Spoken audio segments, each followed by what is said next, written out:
Hello and good morning everyone, welcome to civil stat. So आज की हमारी जो क्लास है ज्योग्राफी सीयूटी, इसमें हम लोग अपना चैप्टर नंबर 7 करने वाले हैं, राइट। Transport and communication. इस क्लास में हम ट्रांसपोर्ट देखेंगे, मोड ऑफ ट्रांसपोर्ट देखेंगे, ट्रांसपोर्ट के प्रकार देखेंगे, इसके बेनिफिट क्या होते हैं, ट्रांसपोर्ट की शुरुआत कब हुई, राइट। दूसरी चीज, किस तरीके से ह्यूमन लाइफ को ट्रांसपोर्ट या परिवहन आसान बनाता है, इजी बनाता है, इसको हम देखेंगे यहाँ पर। क्योंकि कई बार क्या होता है, कई सवाल आपके ऐसे आते हैं। अब ट्रांसपोर्ट है, ट्रांसपोर्ट से रिलेटेड जब सवाल आएगा तो आपके सिलेबस का हिस्सा है, बट अगर मान लो वहां से कोई इस तरीके का स्टेटमेंट आपसे पूछ लिया जाता है कि मनुष्य के जीवन में ट्रांसपोर्ट किस तरीके से अपनी रोल प्ले करता है ना, इस तरीके से स्टेटमेंट बना देते हैं, तो अब वहां पर ABCD करके आपको दे दिया जाएगा। तो इन चीजों को हम यहाँ देखेंगे। प्लस कम्युनिकेशन के बारे में देखेंगे कि कितना आवश्यक होता है कम्युनिकेशन, इसकी आवश्यकता क्यों पड़ी, क्यों जरूरी होता है, किस तरीके से कम्युनिकेट किया जाता है, इन चीजों को हम यहाँ पर देखने वाले हैं। तो हम लोग शुरू कर लेते हैं, ट्रांसपोर्ट एंड कम्युनिकेशन। ठीक है, सबसे पहले यहाँ पर हम लोग देखेंगे ट्रांसपोर्ट के बारे में। क्या है ट्रांसपोर्ट या परिवहन? Transport facilitates the movement of people and goods using human, animal, vehicle across land, water and air। ये तो आपको पता है कि जब हम परिवहन की बात करते हैं, जब हम ट्रांसपोर्ट की बात करते हैं, तो ट्रांसपोर्ट केवल रोड के द्वारा नहीं होता है कि आप ट्रेन से ट्रेवल कर रहे हैं, आप बस से ट्रेवल कर रहे हैं, आप अपनी गाड़ी से ट्रेवल कर रहे हैं या बाइक से जा रहे हैं, तो केवल यही ट्रांसपोर्ट या परिवहन नहीं होता है। बाय एयर भी ट्रांसपोर्ट होता है, जब आप फ्लाइट से एक जगह से दूसरे जगह जा रहे होते हैं, या फिर जब आप शिप से जा रहे होते हैं, तो वो भी एक मोड ऑफ ट्रांसपोर्ट होता है, ट्रांसपोर्टेशन होता है, परिवहन का एक मोड होता है। ठीक है, सो परिवहन भूमि, जल और वायु के पार मनुष्यों, पशु, वाहन का उपयोग करके लोगों को और वस्तुओं की आवाजाही की सुविधा प्रदान करता है। ठीक है, इसको आप बोलते हैं ट्रांसपोर्ट। तो बहुत ही कंसाइज करके हम देखेंगे ताकि कॉन्क्रीट मटेरियल आपको मिल सके, और जिस तरीके के स्टेटमेंट्स आपके एग्जाम में आते हैं वो आपको यहाँ पर मिल सके। अब हम यहाँ पर देखेंगे की मोड्स ऑफ ट्रांसपोर्ट्स, राइट, यानी कि ट्रांसपोर्ट्स के की मोड क्या है जो इनको शामिल किया गया है। तो मुख्य साधनों में क्या क्या शामिल है वो भी देख लेते हैं। सबसे पहले हम देखेंगे यहाँ पर लैंड ट्रांसपोर्ट, यानी कि भूमि परिवहन। अब लैंड ट्रांसपोर्ट की जब आप बात करते हैं तो आपके मन में सबसे पहले बस, रेल, राइट, बाइक, गाड़ियां, ये सारी चीजें आएंगी। जैसे कि रोड एंड रेलवेज, ये लैंड ट्रांसपोर्ट का हिस्सा है, रोड और रेलवेज लैंड ट्रांसपोर्ट का हिस्सा है। उसके बाद हम मान लो देख लेते हैं यहाँ पर वाटर ट्रांसपोर्ट, पानी के द्वारा होने वाला परिवहन, तो शिपिंग एंड वाटरवेज होता है, ये पानी के द्वारा होने वाला परिवहन है। उसके बाद है एयर ट्रांसपोर्ट। एयर ट्रांसपोर्ट जब हम देखते हैं तो Airways for the fast travel, आपको पता है कि बाय एयर आप बहुत फास्ट ट्रेवल कर सकते हो। ठीक है, मान लो अगर आप हो दिल्ली में, आपने ब्रेकफास्ट दिल्ली में किया है और आप अगर अफोर्ड कर सकते हैं तो आप अपना, मान लो आपकी कोई मीटिंग है, बेंगलोर में है, हैदराबाद में है, या फिर दूसरे किसी राज्य में है, ठीक है, आप अपने घर दिल्ली में ब्रेकफास्ट करके निकले, आप अपनी मीटिंग अटेंड करने गए, और आप दूसरे किसी शहर या राज्य में जा करके आप अपना डिनर कर सकते हैं, आप अपनी मीटिंग अटेंड कर सकते हैं। तो ये कहा जाता है जब आप एयर ट्रांसपोर्ट की बात करते हैं, क्योंकि बहुत फास्ट होता है, सिर्फ कुछ घंटों की बात यहाँ पर होती है। एंड पाइपलाइंस, पाइपलाइंस भी एक ट्रांसपोर्ट का हिस्सा है, एक ट्रांसपोर्ट का मोड है। अब आपको लगेगा पाइपलाइन किस तरीके का ट्रांसपोर्ट करता है, तो मैंने जब यहाँ पर आपको अभी जस्ट 2 मिनट पहले जब हम अपनी क्लास शुरू की तो आपको जब परिवहन के बारे में बताया तो आपको ये भी बताया कि मनुष्यों, वस्तुओं, और वो वस्तु कोई भी हो सकती है, वो कोई सॉलिड चीज हो सकती है, वो कोई लिक्विड चीज भी हो सकती है, उनको भी तो एक जगह से दूसरी जगह ट्रांसपोर्ट किया जाता है। तो वो कैसे होता है, मान लो ऑयल होता है, राइट, ऑयल को किस तरीके से ट्रांसपोर्ट किया जाता है, तो पाइपलाइंस के थ्रू किया जाता है। Transport liquids like petroleum and natural gas, इनको पाइपलाइंस के थ्रू ही एक जगह से दूसरी जगह पहुंचाया जाता है। तो यहाँ पर जब हम परिवहन के साधनों की बात करते हैं तो सबसे पहले आप देखते हैं लैंड ट्रांसपोर्ट, जिसमें कि रोड और आता है रेलवेज। फिर आता है वाटर ट्रांसपोर्ट, जिसमें आपका आता है शिपिंग एंड वाटरवेज। उसके बाद आपका एयर ट्रांसपोर्ट आता है, जिसमें कि तेज यात्रा के लिए ये हवाई मार्ग होते हैं। उसके बाद आपका दिखता है यहाँ पर pipelines transport liquids like natural gas and petroleum etcetera. ठीक है। Transport is an organized service industry essential for societal needs, including infrastructure, vehicles and logistics. जो परिवहन है, जो ट्रांसपोर्ट है, ये एक ऑर्गेनाइज्ड सर्विस इंडस्ट्री है, ये एक संगठित सेवा उद्योग है। अच्छा, एक चीज और, जब हम इंडस्ट्री लगाते हैं, बट आपने यहाँ पर क्या लगाया है, सर्विस इंडस्ट्री है, यानी ये आपको सेवा दे रहा है और इस तरीके की एक ऑर्गेनाइज्ड इंडस्ट्री है। ऑर्गेनाइज्ड ये एक उद्योग है जो बिल्कुल बेसिक ढांचे के एसेंशियल इंफ्रास्ट्रक्चर और रसद सहित सामाजिक जरूरतों के लिए आवश्यक होता है। बिल्कुल ये सोसाइटल नीड्स के लिए आवश्यक होता है। एंड यह राष्ट्रीय एकता और सहयोग को बढ़ावा देता है और रक्षा के लिए भी महत्वपूर्ण है। राष्ट्रीय एकता को बढ़ावा देता है, आप एक जगह से, एक राज्य से दूसरे राज्य में जाते हैं, कहीं पर भी जा सकते हैं। और जो बिल्कुल ये सही बात है कि अगर, और देखो एक चीज और कही जाती है ट्रांसपोर्ट के क्षेत्र में, कहा यह जाता है अगर किसी देश का विकास देखना है या फिर किसी देश का विकास, वहां के ट्रांसपोर्ट वहां पर कैसा है, वहां पर रोड्स कैसे हैं, इस बात पर निर्भर करता है।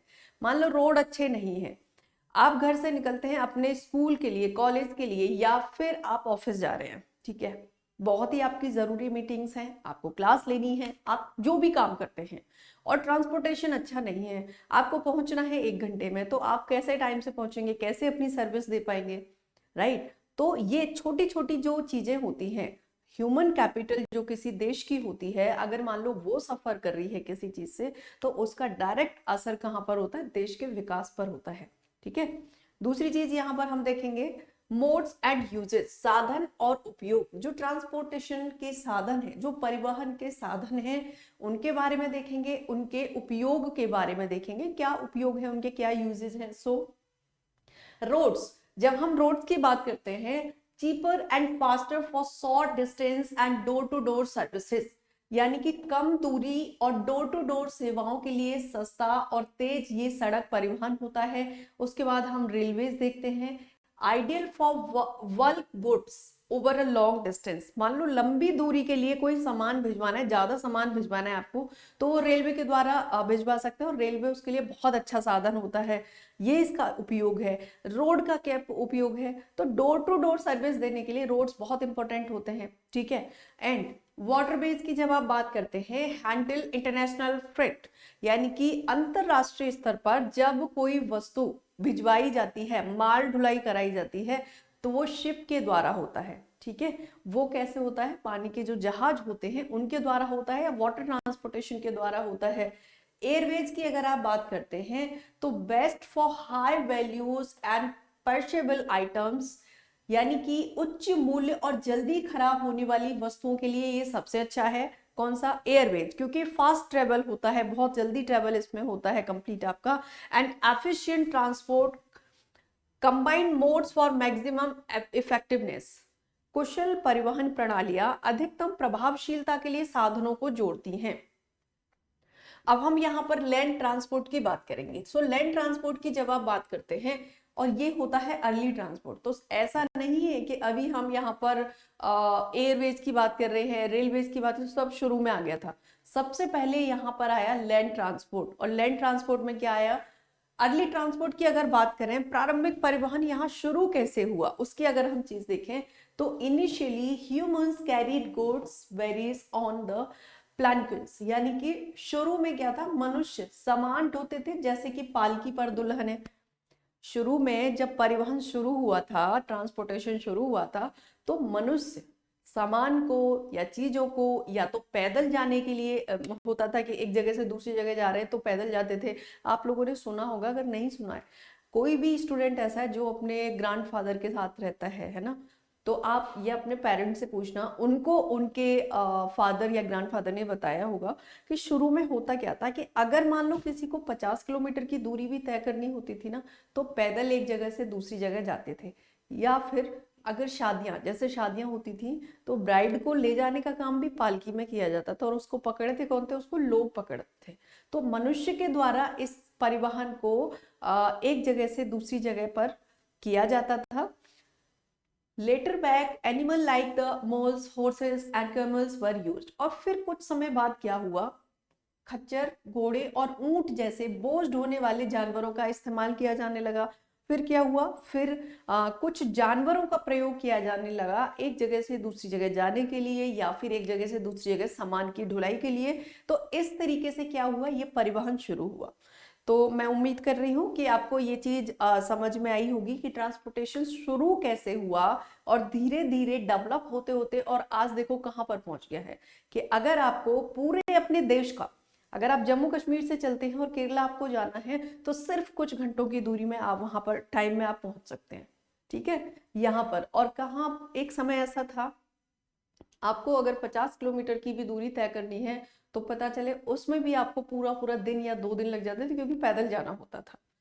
अब हम यहाँ पर बात करेंगे इन्वेंशन ऑफ व्हील, यानी कि देखो ऐसा तो है नहीं कि सबसे पहले गाड़ियां आ गई थी। गाड़ियां कैसे? पहले तो उसका कुछ पुर्जा लगा होगा। तो जैसे पहिया है, पहिए का आविष्कार कैसे हुआ उसके बारे में बात करते हैं। Led to carts and wagon becoming significant, यानी कि पहिए के आविष्कार से गाड़ियां और वैगन महत्वपूर्ण हो गए। अब हम यहाँ पर बात करेंगे ट्रांसपोर्ट रेवोल्यूशन की, परिवहन क्रांति की। ये जो पहले शुरू में चीजें धीरे धीरे चल रही थी, फिर अचानक से रेवोल्यूशन क्यों आया, क्रांति क्यों आई अचानक से?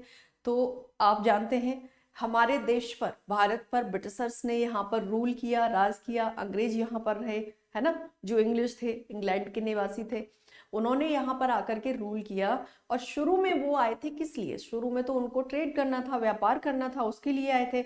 बट लेकिन यहाँ पर जब उन्होंने देखा कि भारत तो एक ऐसा देश है, यहाँ पर हर एक प्रकार की जलवायु पाई जाती है ना। आपने देखा होगा भारत एक इकलौता ऐसा देश है जहां पर रेगिस्तान भी है, जहां पर हिली एरियाज भी हैं, यहाँ स्नोफॉल भी होता है, भारत में बीचेस भी हैं, समुद्र भी है, सब कुछ आपको मिलेगा। और ये क्या है? ये डाइवर्सिटी है, ये विविधता है। तो जलवायु भी अलग अलग है भारत में, अलग अलग हिस्सों में, राइट। उसके बाद जब आप देखते हैं, जब क्लाइमेट अलग है, यहाँ की टोपोलॉजी अलग है, मिट्टी अलग है, राइट, मृदा भी अलग है, तो फसल भी अलग अलग प्रकार की होती है। इतनी ज्यादा, मतलब यहाँ पर हिली एरिया है, चाय की खेती भी होती है, गन्ना भी होता है, गेहूं भी होता है, बाजरा भी होता है, और उसके बाद यहाँ पर नारियल भी होता है, और मसाले भी बहुत ज्यादा होते हैं। तो ब्रिटिशर्स ने यहाँ पर देखा कि सब ये तो बहुत ज्यादा एक बेनिफिट वाली चीज है जो हमें मिल गई है, ऐसा देश है ये। तो आए थे व्यापार करने, लेकिन उन्होंने देखा एक चीज और, उन्होंने देखी कि यहाँ पर जो लोग रहते हैं उनको लगा इन लोगों में ज्यादा समझ नहीं है। और भारत में जो जातिवाद था, धर्म के आधार पर लोगों में मनमुटाव, जाति के आधार पर आपस में एक दूसरे को नीचे रखना, ऊपर रखना, तो ये सारी चीजें थी। तो उनको एक पॉइंट समझ में आ गया कि इन लोगों पर रूल करना बहुत आसान है, क्योंकि इनको डिवाइड किया जा सकता है, इनका माइंड वॉश किया जा सकता है। जो अपने आप को अपर समझता है उसको उस तरीके से दिखाना है, जो अपने आप को लोअर समझता है, दोनों के बीच में बहुत बढ़िया गैप बन सकता है, राइट। और ये होता भी है डिवाइड एंड रूल, किसी को पहले बांटो उसके बाद रूल करो वहां पर। तो वही उन्होंने यहाँ पर किया ब्रिटिशर्स ने। उसके बाद जब वो यहाँ पर रहने लगे तो उनको लगा एक जगह से दूसरी जगह जाने के लिए उनको तो परिवहन की जरूरत होने लगी। भारत में था नहीं उस समय बहुत ज्यादा कुछ। तो उन्होंने यहाँ पर रेलवे का आविष्कार किया, रेलवे इजाद की। सबसे पहले आपको पता है डलहौजी के टाइम पर भारत में रेल आई, पहली रेल, है ना। सो वही हम यहाँ पर देखेंगे। तो सबसे पहले स्टीम इंजन आया था 18वीं शताब्दी में। इसको हम नाम दे रहे हैं ट्रांसपोर्ट रेवोल्यूशन, परिवहन क्रांति, ठीक है। स्टीम इंजन आया था 18वीं शताब्दी में। enabled railways Stockholm Darjeeling line 1825 and opened interior for the agriculture, mining and manufacture। अच्छा, अभी हम थोड़ा सा भारत से बाहर निकल के देखते हैं। जब हम ट्रांसपोर्ट की बात करते हैं कि पूरी दुनिया की अगर हम बात करें तो ये शुरू कैसे हुआ पूरी दुनिया में। तो सबसे पहले 18वीं शताब्दी में रेलवे को सक्षम बनाया था। और ये जो रेलवे स्टीम इंजन के द्वारा सक्षम बनी थी, ये Stockton to Darlington line में यहाँ सक्षम बनी 1825 में। ये हम वर्ल्ड लेवल की अभी बात कर रहे हैं। उसके बाद देखेंगे internal combustion engines. Internal combustion engine कैसे होते हैं? आंतरिक दहन इंजन जो होते हैं उनको बोलते हैं इंटरनल कंबस्टन इंजन, ठीक है। So improved road transport with the motor car and the trucks. Motor car और ट्रक के साथ सड़क परिवहन में सुधार हुआ। एंड मॉडर्न मोड्स, अभी मॉडर्न मोड की बात करें तो पाइपलाइंस किसके लिए? फॉर लिक्विड, जैसे कि पेट्रोलियम, नेचुरल गैस को ट्रांसपोर्ट करने के लिए एक जगह से दूसरी जगह। रोपवे, रोपवे जो आप सुनते हो, आपने ट्रेवल भी किया होगा, है ना। तो ये जो रोपवे होता है ये भी परिवहन का एक साधन होता है। And cableways and supplements traditional methods, और भी अन्य ऐसे मेथड्स होते हैं जो ट्रांसपोर्ट का हिस्सा होते हैं, ठीक है। उसके बाद हम फ्रेट कैरियर की बात करते हैं, मालवाहक की बात करते हैं। क्या है मालवाहक? So railways, ship and Wargates, trucks, pipelines are most efficient, while potters, pack animal and cart are costlier and used in densely populated areas, right? यानी कि रेलवे, जहाज, बाजरे ट्रक और पाइपलाइन सबसे अधिक कुशल है, जबकि कुली, पैक जानवर और गाड़ियां महंगी होती हैं। घनी आबादी वाले क्षेत्रों में ये उपयोग किए जाते हैं। दूसरी बात यहाँ पर हम देखेंगे यूज्ड बाय रीजन, किस क्षेत्र में क्या प्रयोग किया जाता है। जैसे हॉर्स की बात आती है, घोड़े की बात है, तो ग्लोबल इवन डेवलप्ड नेशन, जो घोड़ा होता है वो ग्लोबली यूज किया जाता है, उसका इवन विकसित देशों में भी प्रयोग किया जाता है, यूज किया जाता है। Dogs and reindeer, snow covered areas में, जो स्नो कवर्ड एरियाज होते हैं वहां पर ये बर्फीले जानवर हैं जो डॉग्स एंड रेंडियर, इनका प्रयोग किया जाता है। मल्स, माउंटेन्स में खच्चर का प्रयोग किया जाता है। ऊंट, रेगिस्तान आपको पता है ना, रेगिस्तान में ऊंट का प्रयोग किया जाता है। बहुत सारी, चाहे चारा हो, पानी हो, एक जगह से दूसरी जगह लाया जाता है। एंड यहाँ पर हम बात करेंगे bullets, India for carts. Bharat में बैलगाड़ियों के लिए बैल का प्रयोग किया जाता है। जो बैलगाड़ी होती है उसमें भारत में बैलगाड़ी के लिए बैल का प्रयोग किया जाता है। पीछे गाड़ी होती है, राइट, उसको लोकल में या फिर रीजनल क्षेत्र में बुग्गी बोला जाता है। अगर आप लोगों में से किसी को पता है बुग्गी क्या होता है, जो बैलगाड़ी होती है उसी को बुग्गी बोलते हैं। तो मुझे बताइए कमेंट सेक्शन में कि क्या होता है बुग्गी। आगे हम बात करेंगे transport and roads and transport की। मुझे कमेंट सेक्शन में जरूर बताना कि आप लोगों में से कोई स्टूडेंट ऐसा है जो जानता है बुग्गी क्या होता है, देखा है। बैलगाड़ी को बुग्गी बोला जाता है, बट मुझे जरूर बताना कमेंट सेक्शन में, ठीक है। और किस किस के यहाँ पर बोला जाता है। अगर मान लो आप किसी दूसरे क्षेत्र से हो, दूसरे रीजन से हो, तो मुझे ये भी बताना कि आपके यहाँ पर बैलगाड़ी को क्या बोला जाता है, राइट। बहुत बार ऐसे ही सवाल पूछ लिए जाते हैं, आपको लगता है ये तो नॉर्मल है, थोड़ी ना आएगा, लेकिन ऐसे ही सवाल पीछे पूछे भी गए हैं। आगे हम देखेंगे रोड्स एंड ट्रांसपोर्ट, सड़क और परिवहन। सो अभी हम यहाँ पर इकोनॉमिकली देखें, इसको किफायती होता है। सबसे पहली बात तो ये है कि ये बहुत किफायती होता है। Roads are cost effective for short distance and enable door to door transport, यानी कि जो सड़कें होती हैं वो छोटी दूरी के लिए काफी बेनिफिशियल होती हैं, किफायती होती हैं और घर घर तक परिवहन को संभव बनाती हैं, सक्षम बनाती हैं, ठीक है। अब हम यहाँ पर चैलेंजेस की बात करते हैं, चुनौतियों की बात करते हैं। Unmetalled road fails rain, even metalled road struggle in floods, यानी जो कच्ची सड़कें होती हैं ये बारिश के दौरान टूट जाती हैं। यहाँ तक कि पक्की सड़कें भी बाढ़ के दौरान संघर्ष करती हैं। आपने अभी सुना होगा, अभी जो मानसून आया था इस वर्ष, मानसून के दौरान आपने सुना होगा केरल में, है ना, केरल में क्या हुआ था, केरल में सड़कें धंस गई थी, राइट। आपने सुना है, किसी स्टूडेंट को पता है ये चीज, तो मुझे बताना ही है। जब मानसून होता है, कितने बार हिमाचल में ऐसा हो जाता है कि रोड होते हैं, नेशनल हाईवे कट जाते हैं, वो धंस जाते हैं मानसून के दौरान, जब बहुत बारिश होती है या बहुत ज्यादा फ्लड होता है तो, ठीक है।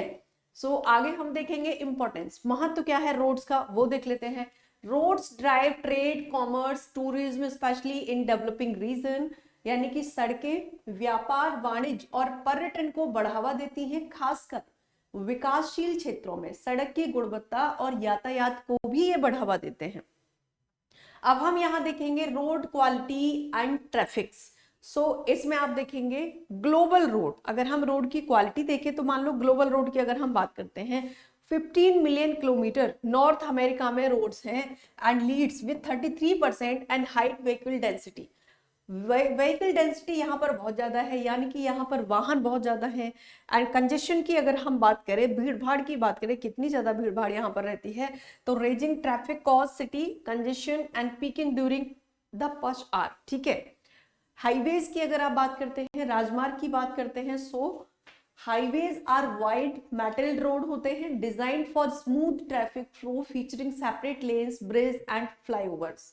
यानी पक्की सड़कें होती हैं हाईवे पर, यातायात के सुचारू प्रवाह के लिए डिजाइन की जाती हैं, जिनमें अलग अलग लेन, पुल और फ्लाईओवर इसमें बने होते हैं। आप जब जाते हैं किसी राष्ट्रीय राजमार्ग, किसी हाईवे पर जब आप जाते हैं, राजमार्ग पर जाते हैं, तो आप देखेंगे आपको अलग अलग जगह फ्लाईओवर मिलेंगे, पुल मिलेंगे, और वो जो सड़क होती है वो बहुत ज्यादा स्ट्रॉन्ग भी होती हैं।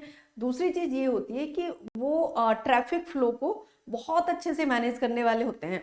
अगर हम यहीं पर नॉर्थ अमेरिका की बात करते हैं, तो dense network connect cities, key routes include the Trans and Canadian, Alaska and Pan American highway. यानी कि जब हम हाईवे पढ़ रहे हैं तो हम वर्ल्ड लेवल पर हाईवेज को पढ़ रहे हैं, पूरे विश्व के स्तर पर हाईवेज को पढ़ रहे हैं, ऐसा नहीं कि केवल इंडिया में ही पढ़ रहे हैं।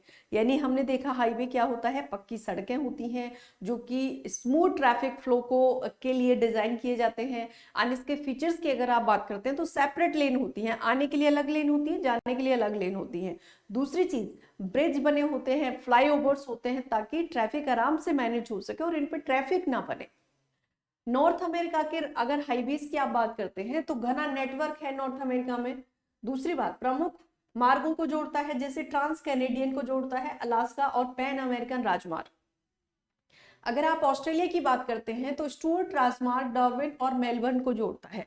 जो स्टुअर्ट हाईवे है वो डार्विन और मेलबर्न को कनेक्ट करता है, मेलबर्न को जोड़ता है। अगर आप यूरोप में देखते हैं तो extensive network competing with railways and waterways, विस्तृत रोड नेटवर्क है, रेलवे और जल मार्गों को जोड़ता है, क्योंकि वहां पर क्या है कि वाटरवेज का प्रयोग ज्यादा किया जाता है। कहां पर? यूरोप में। एंड रसिया की अगर आप बात करते हैं, highways connect industrial region, railways are more significant. रूस में जो राजमार्ग हैं वो औद्योगिक क्षेत्रों को जोड़ते हैं, और रेलवे यहाँ पर बहुत इंपॉर्टेंट है, बहुत महत्वपूर्ण है, बहुत सिग्निफिकेंट है। अब हम चाइना के बारे में देखते हैं। हाईवेज लिंक मेजर सिटीज, जैसे कि Chengdu to Lhasa is a key route. Chengdu to ल्हासा एक बहुत ही मुख्य रूट है, की रूट है। कहां पर है? चाइना में। प्रमुख शहरों को जोड़ता है चेंगडू से ल्हासा।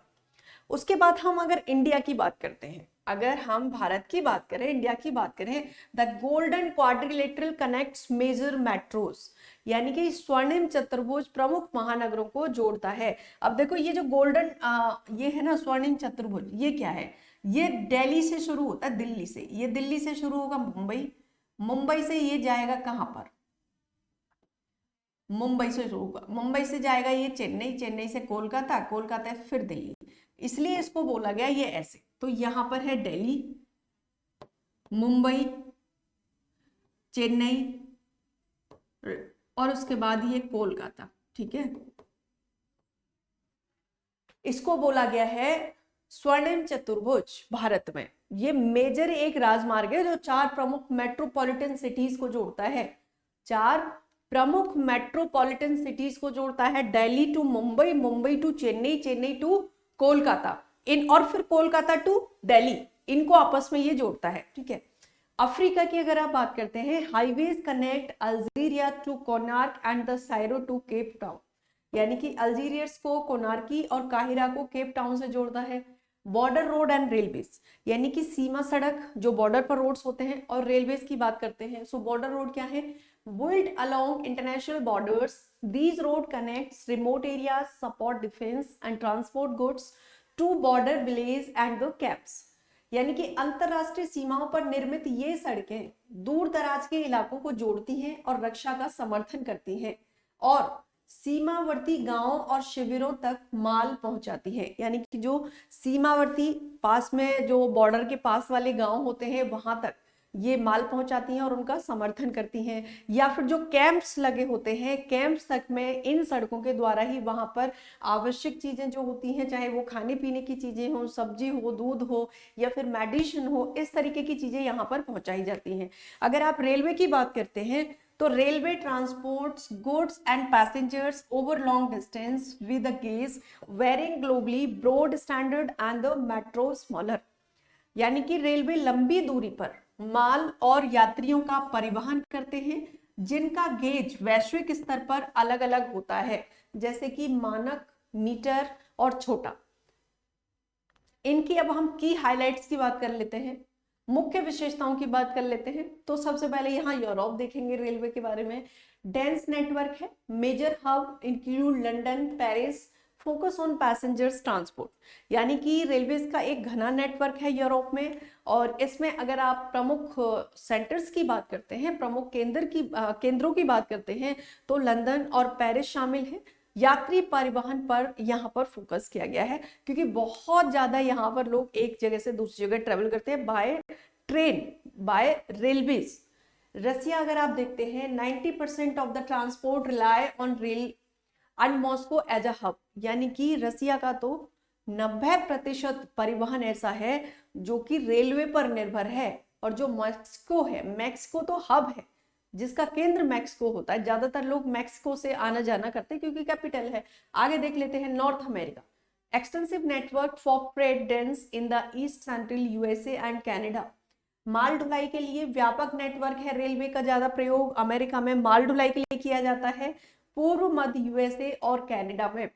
अब यहीं पर हम एशिया के बारे में देख लेते हैं। अभी अलग अलग कॉन्टिनेंट्स के बारे में हमने देखा, जैसे यूरोप देखा हमने, रसिया देखा है ना, अमेरिका देखा। अब हम यहाँ पर देखेंगे Asia. Dense in India, China, Japan, limited in West Asia. So China, Japan, India आपको पता है एशिया में शामिल है, और पश्चिमी एशिया में ये थोड़ा सा सीमित है। ऑस्ट्रेलिया एंड साउथ अमेरिका की अगर आप बात करते हैं, ऑस्ट्रेलिया में और साउथ अमेरिका में जो ट्रांसपोर्टेशन है वो किस तरीके का है, अगर आप इसकी बात करते हैं तो sparse network except in industrial और फार्मिंग रीजन, यानी कि औद्योगिक या कृषि क्षेत्रों को छोड़कर विरल नेटवर्क होता है। Railways face competition from faster railways and road transport, यानी कि मार्ग और सड़क परिवहन से प्रतिस्पर्धा का सामना करना पड़ता है। ठीक है, अब हम यहाँ पर ट्रांस कॉन्टिनेंटल रेलवेज के बारे में देखेंगे। बहुत बार सवाल यहाँ से पूछा जाता है, और मैं बता रही हूँ इस चैप्टर से कम आपके 3 सवाल आएंगे। 3 सवाल इस चैप्टर से आपके आएंगे, क्योंकि पीछे भी यही देखा गया है। जो आपका सीयूईटी का एग्जाम है उसका जो पैटर्न रहता है वो मोस्टली एक चैप्टर से 2 से 3 सवाल हर एक चैप्टर से पूछता है। तो बहुत ध्यान से पढ़ना है, अंडर एस्टिमेट करना नहीं है, कोई क्लास स्किप नहीं करनी है, ताकि जैसे ही आपका बोर्ड होगा उसके बाद ये नहीं कि फिर अलग से आप इसकी तैयारी करोगे। अगर शुरू से करते रहोगे ना तो फिर आप अपनी जो वैकेशन होती है, अपनी जो छुट्टियां होती हैं, गर्मियों की समर वैकेशन होती है, वो भी एंजॉय कर सकते हो, क्योंकि तैयारी आपकी शुरू से चल रही है। फिर वो ऐसा नहीं होगा कि एकदम से आपके ऊपर बर्डन आएगा, राइट। आगे देख लेते हैं transcontinental railways. Transcontinental railways में सबसे पहले आता है ट्रांस साइबेरियन रेलवेज, रसिया।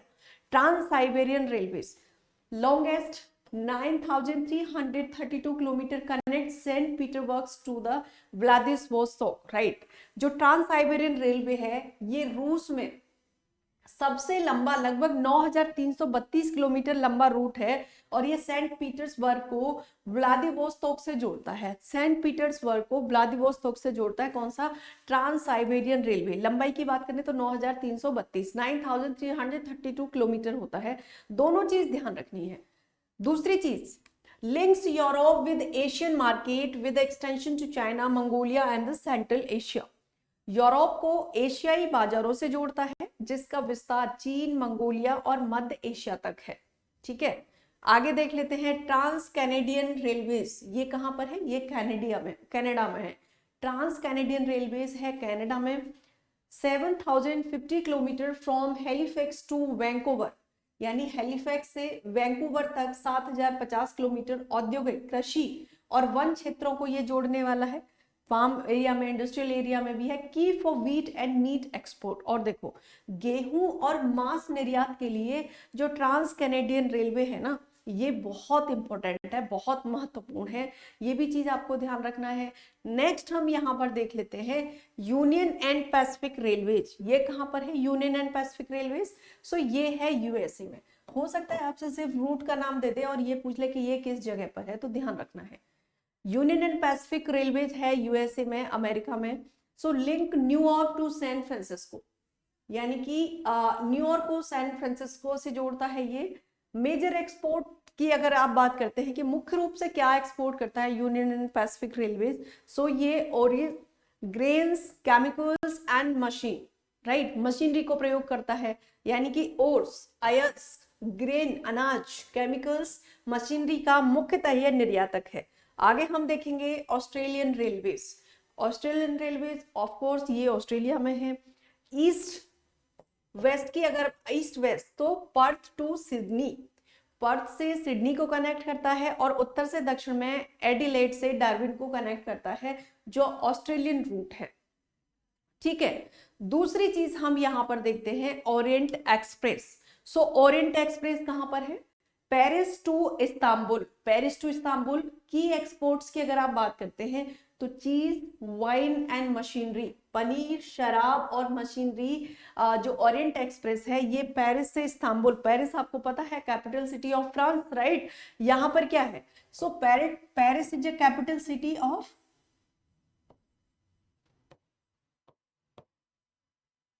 फ्रांस। दूसरी चीज और है यहां पर एक, क्या? Eiffel Tower. आप आईफिल टावर के लिए फेमस है, राइट। एंड यहां पर हम देखेंगे proposed trans Asiatic railways Istanbul to Bangkok, ये प्रपोज किया गया है अभी। अब यहाँ पर हम सी रूट्स के बारे में जानेंगे और इनके कुछ हाइलाइट्स देखेंगे। सी रूट्स के बारे में देख लेते हैं। समुद्री मार्ग और मुख्य विशेषताएं क्या हैं? ओशन एज अ हाईवे, यानी कि जो महासागर है उसको भी एक हाईवे के रूप में प्रयोग किया जाता है, हाईवे के रूप में उसका उपयोग किया जाता है। क्या है? often smooth maintenance free route for bulk transport over a long distance, cheaper land than land or air, यानी कि महासागर एक राजमार्ग के रूप में लंबी दूरी पर थोक परिवहन के लिए एक सुगम, रखरखाव मुक्त मार्ग प्रदान करता है, जैसे कि भूमि और वायु से ये सस्ता होता है। जो ओशन रूट होता है, जो ओशन हाईवेज होता है, ये एयर से बहुत सस्ता होता है, यानी एयर ट्रांसपोर्ट से, और लैंड ट्रांसपोर्ट से भी ये सस्ता होता है। मॉडर्न एडवांटेज की अगर आप बात करते हैं कि इसके जो आधुनिक प्रगति है, एडवांसमेंट है, वो क्या किया है इसने? Use of radar, wireless navigation का प्रयोग किया गया है, रेफ्रिजरेटेड चैम्बर्स हैं, टैंकर्स हैं, स्पेशलाइज्ड शिप बनाए गए हैं, containers and simplified cargo handles, यहां पर ये किया जाता है। आगे हम देखेंगे मेजर सी रूट्स के बारे में, प्रमुख समुद्री मार्गों के बारे में देखेंगे। कौन से ऐसे प्रमुख समुद्री मार्ग हैं जिनके बारे में हम यहाँ पर बात कर सकते हैं। सो नॉर्दर्न अटलांटिक सी रूट बहुत इंपॉर्टेंट है, ध्यान रखना है।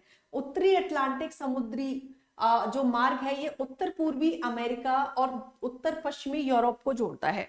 उत्तर पूर्वी अमेरिका, नॉर्थ ईस्टर्न यूरोप को अमेरिका को जोड़ता है उत्तर पश्चिम यूरोप से। तो अगर जब आप यूरोप को देखते हैं और अमेरिका को देखते हैं तो अमेरिका का ईस्टर्न साइड कहाँ पड़ता है? यूरोप के वेस्टर्न साइड को कनेक्ट करता है, और इस रूट को जो कनेक्ट करता है वो नॉर्दर्न अटलांटिक सी रूट है, क्योंकि अटलांटिक ओशन है वहां पर, ये भी ध्यान रखना है आपको। दूसरी चीज क्या है? Handle 25% of global trade called the big trunk road, वैश्विक व्यापार का 25% संभालता है ये उत्तरी अटलांटिक समुद्री मार्ग, और इसको बिग ट्रंक रोड कहा जाता है। अगर आपसे पूछ लिया जाए कि बिग ट्रंक रूट कौन सा है, बिग ट्रंक रूट कौन सा है, किसको किससे जोड़ता है, तो बिग ट्रंक रूट है आपका northern Atlantic sea root.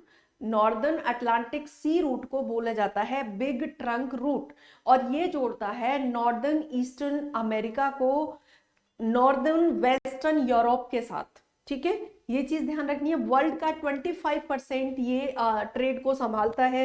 And features of advanced port की अगर आप बात करते हैं या इनकी फैसिलिटीज की बात करते हैं तो Mediterranean Indian Ocean route, right.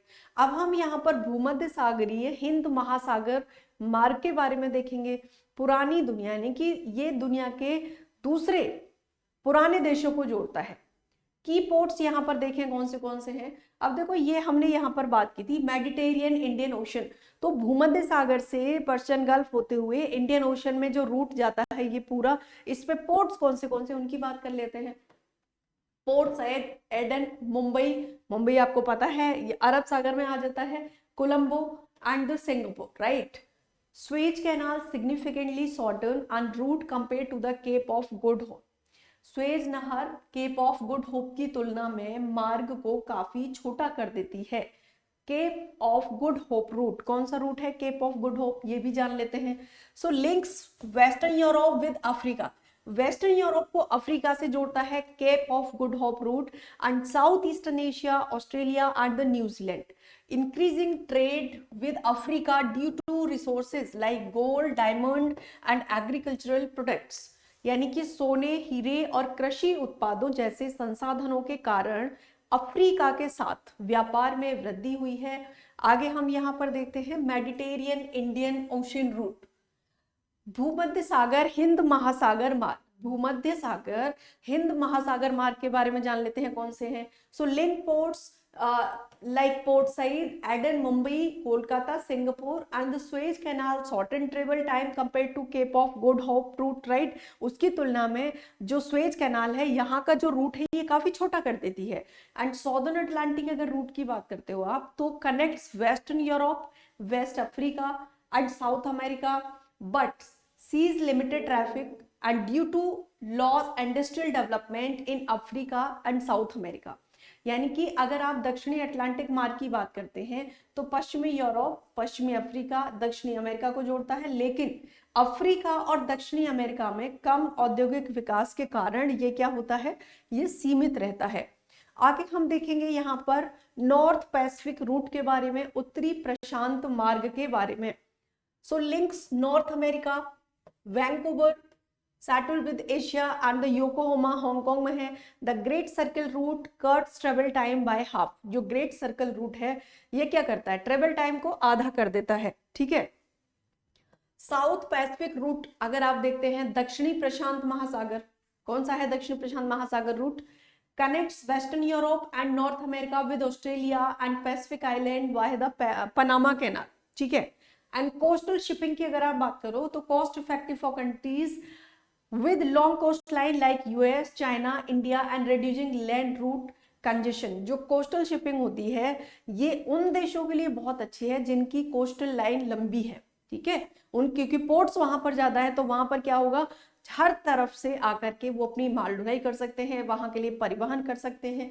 And आगे आप देखेंगे शिपिंग कैनाल के बारे में, शिपिंग नहरें जैसे कि स्वेज कैनाल है। So Suez Canal connects the Mediterranean to the Red Sea. ये सवाल आता है, ध्यान रखना है, और ये सिर्फ सीयूईटी में नहीं आता है, ये बाकी एग्जाम्स में भी सवाल आता है कि स्वेज कैनाल को किस से जोड़ती है, तो भूमध्य सागर और लाल सागर को स्वेज कैनाल जोड़ती है। And reducing travel time distance Europe and Asia, इन दोनों का ट्रेवल टाइम भी ये रिड्यूस करती है। पनामा कैनाल की बात जब करते हैं तो connects the Atlantic and Pacific ocean, Panama canal Atlantic महासागर और प्रशांत महासागर को जोड़ती है। Shortening travel between New York and San Francisco, right. Inland waterways की अगर आप बात करें, अंतर्देशीय जलमार्ग की जब आप बात करते हैं तो rivers, canals, lakes and coastal areas have been key transport routes for the cargo and passengers, यानी कि नदियां, नहरें, झीलें और तटीय क्षेत्र माल और यात्रियों के लिए प्रमुख परिवहन मार्ग रहे हैं ये। And the development of inland waterways depends on navigability and water flow technology, ठीक है। दूसरी चीज क्या है, अगर आप ऐतिहासिक रूप से देखते हैं, हिस्टोरिकली देखते हैं तो महत्वपूर्ण नदियों ने रेलवे, सिंचाई की आवश्यकताएं और जो काफी खराब रखरखाव के कारण महत्व को खो दिया है, क्योंकि इनकी देखरेख अच्छे से नहीं हुई है तो उतना अब इनका इंपॉर्टेंस नहीं रहा, सिग्निफिकेंस इनका नहीं रहा है। और जो डेवलप्ड कंट्रीज हैं, जो विकसित देश हैं, उनमें ड्रेजिंग और बांध निर्माण के माध्यम से नदियों में सुधार किया जाता है, ठीक है।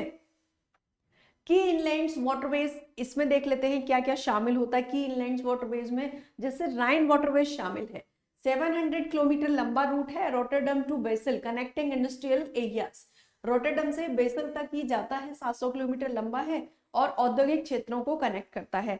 अब आप डेन्यूब की बात करते हैं, डेन्यूब इनलैंड वाटरवेज की। So navigable in eastern Europe, exporting wheat, maize and the machinery. अगर आप वोल्गा इनलैंड वाटरवेज की बात करते हैं तो रूस का प्रमुख मार्ग कैस्पियन सागर से जोड़ता है, right. And Great Lakes, Saint Lawrence Seaway connecting the Great Lakes to Montreal, आपको पता है कनाडा में है, with transshipping due to rapids. Rapids के कारण ट्रांसशिपिंग के साथ ग्रेट लेक्स मॉन्ट्रियल से जोड़ता है। ग्रेट लेक्स को ये किससे जोड़ता है? मॉन्ट्रियल से जोड़ता है। अब यहीं पर आप देख लेते हैं मिसिसिपी वाटरवेज की। क्या है Mississippi waterways? Mississippi Ohio waterways links the US interior to Gulf of Mexico with a large shimmer reaching of the minerals। आपको पता है जब आप ग्रेट लेक्स की बात करते हैं तो उसमें 4-5 नॉर्थ अमेरिका की लेक्स आती हैं, ठीक है। कौन सी वो लेक्स हैं मुझे कमेंट सेक्शन में जरूर बताना। जैसे मिसिसिपी ओरियो लेक्स हो गई है ना, तो मुझे कमेंट सेक्शन में जरूर बताना ग्रेट लेक्स में शामिल कौन सी झीलें हैं, कौन सी लेक्स हैं।